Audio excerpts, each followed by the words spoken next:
No sé si fue un error o el destino, pero desde aquel verano en Oaxaca, la verdad es que me volví adicta a lo prohibido, a un deseo que me quema y me consume.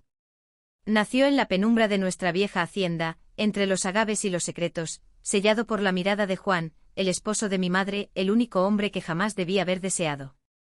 Esta es mi confesión, una historia íntima y dolorosa de cómo mis propios anhelos me arrastraron a un abismo de culpa y cómo el amor de mi familia se hizo trizas.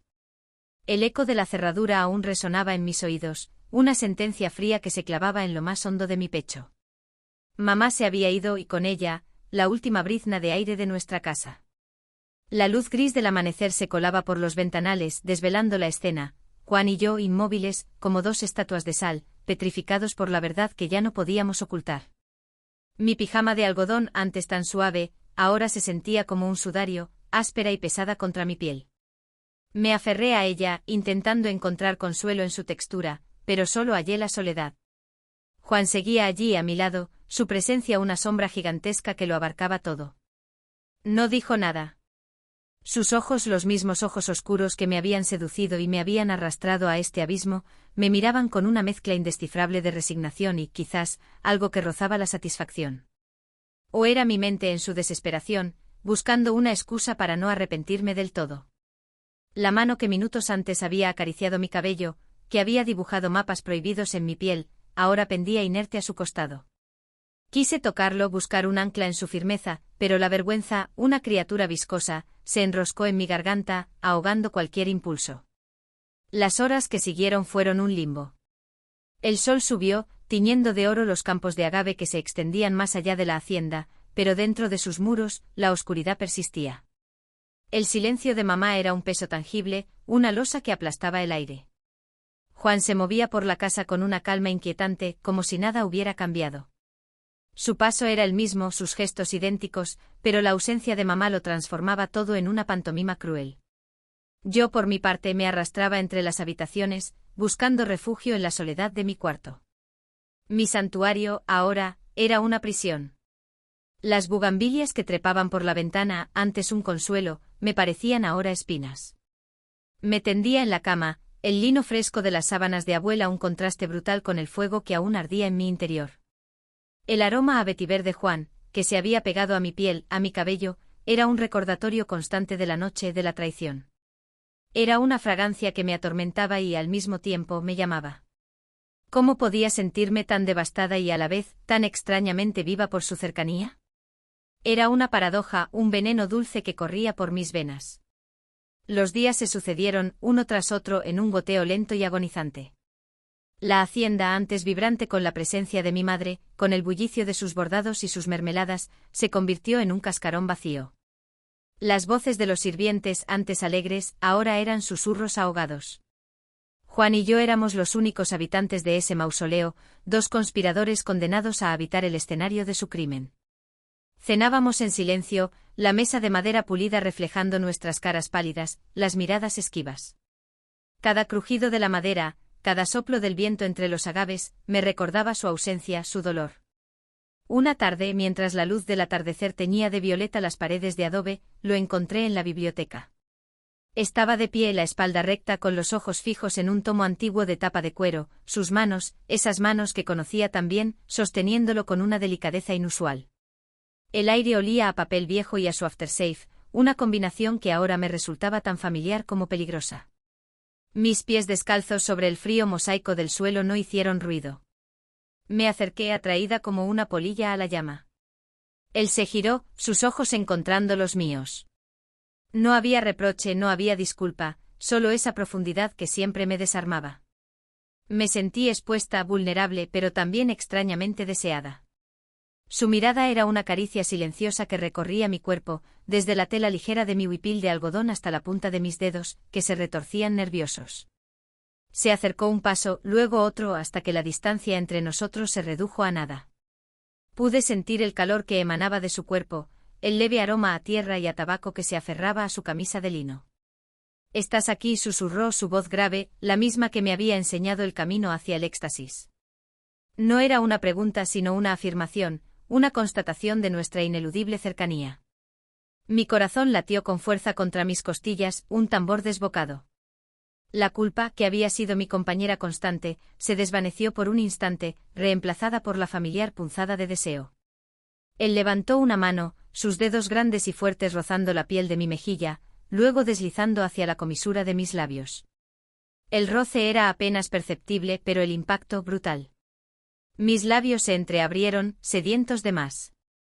«No te arrepientes», dijo su voz casi inaudible, sus ojos fijos en los míos, como si buscara una verdad en el fondo de mi alma. Era una pregunta, disfrazada de afirmación. Y no pude mentir, ni siquiera a mí misma. La verdad era que no me arrepentía del todo. La vergüenza era inmensa, el dolor de mamá una herida abierta, pero la memoria de sus lecciones, de sus manos, de la intensidad de nuestros encuentros, seguía grabada en cada fibra de mi ser. Era una droga, y yo, una adicta sin remedio. Su pulgar rozó mi labio inferior, un gesto que encendió un fuego en mis entrañas. El aire se hizo denso, cargado de una tensión que casi podía saborear. Mis manos temblaban, mis dedos se aferraban a la tela suave de mi huipil. La tentación era un abismo, y yo estaba al borde deseando caer. Había un peligro en su cercanía, un peligro que me llamaba. La hacienda entera parecía contener la respiración, cómplice de nuestro secreto inconfesable. ¿Qué iba a ser de nosotros? ¿Cómo podíamos seguir viviendo bajo el mismo techo, sabiendo que habíamos destruido lo más sagrado? Pero en ese instante, bajo la mirada penetrante de Juan, la única pregunta que importaba era otra: ¿seríamos capaces de resistirnos el uno al otro? La respuesta, como un eco oscuro, ya la conocía. Parecía contener la respiración, cómplice de nuestro secreto inconfesable. ¿Qué iba a ser de nosotros? ¿Cómo podíamos seguir viviendo bajo el mismo techo, sabiendo que habíamos destruido lo más sagrado? Pero en ese instante, bajo la mirada penetrante de Juan, la única pregunta que importaba era otra: ¿seríamos capaces de resistirnos el uno al otro? La respuesta, como un eco oscuro, ya la conocía. La puerta principal quedó abierta, una herida abierta en el corazón de la hacienda. El frío de la madrugada se colaba, mezclándose con el aroma a incienso de copal y el rastro de su *aftershave* que aún flotaba en el aire. Juan y yo nos quedamos allí petrificados, la luz del amanecer tiñendo de gris las paredes y el silencio más denso que cualquier grito. Su mirada, fija en la mía, era un abismo. No había reproche, no había temor, solo esa intensidad familiar que ahora me resultaba más embriagadora que nunca. Mis piernas, aún temblorosas por la adrenalina de lo sucedido, amenazaban con ceder.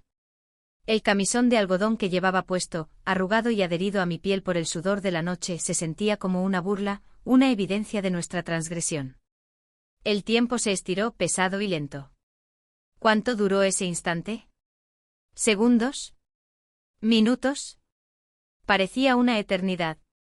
Podía sentir el pulso de mi propia sangre latiendo en mis sienes, el eco de los pasos de mamá desvaneciéndose en la distancia.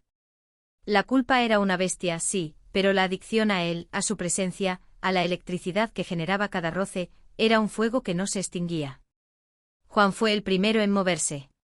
No se acercó directamente.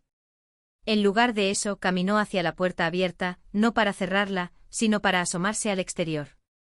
El viento frío le movió el cabello, revelando un perfil que, a pesar de la tensión, me resultaba extrañamente atractivo.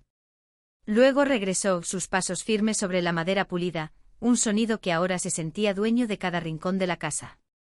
Me tendió una mano. No para ayudarme, no para consolarme, sino como una invitación, una reafirmación. En sus ojos leí el mismo desafío, la misma sed que sentía yo. Mi mano encontró la suya. Su piel, curtida por el sol y el trabajo, era áspera y cálida. Me envolvió los dedos con una delicadeza inesperada, un contraste con la fuerza que emanaba de él. No dijo una palabra. Simplemente me guió. No hacia mi cuarto, no hacia el de él, sino hacia el centro mismo de la sala, donde la luz del amanecer comenzaba a pintar el suelo de mosaicos con tonos pálidos. Me sentí como una marioneta, mis movimientos guiados por una fuerza invisible, pero deseaba esa sumisión.